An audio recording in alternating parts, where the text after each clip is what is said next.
if we look to the answer as to why for so many years we achieved so much, prospered as no other people on earth, it was because here in this land we unleashed the energy and individual genius of man to a greater extent than has ever been done before.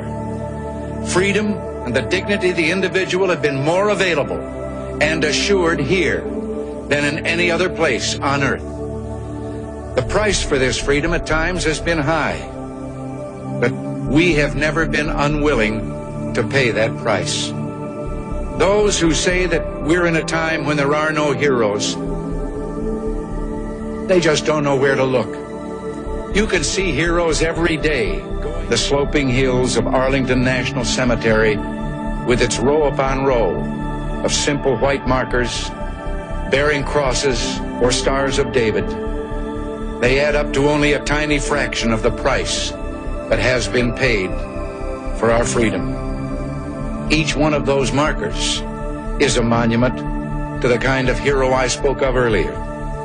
Their lives ended in places called Belleau Wood, the Argonne, Omaha Beach, Salerno, and halfway around the world on Guadalcanal, Tarawa, Pork Chop Hill, the Chosin Reservoir, and in 100 rice paddies and jungles of a place called Vietnam. To those neighbors and allies who share our freedom, we will strengthen our historic ties and assure them of our support and firm commitment. We will match loyalty with loyalty.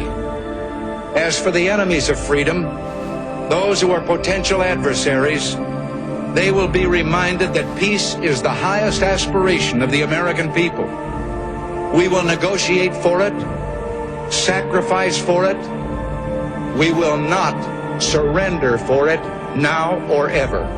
Our reluctance for conflict should not be misjudged as a failure of will.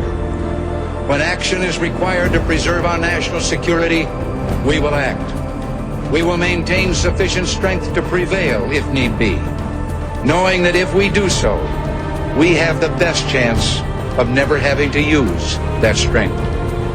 Above all, we must realize that no arsenal or no weapon in the arsenals of the world is so formidable as the will and moral courage of free men and women. It is a weapon our adversaries in today's world do not have. It is a weapon that we as Americans do have. Let that be understood by those who practice terrorism and prey upon their neighbors. It is time for us to realize that we're too great a nation to limit ourselves to small dreams. We're not, as some would have us believe, doomed to an inevitable decline. We are America.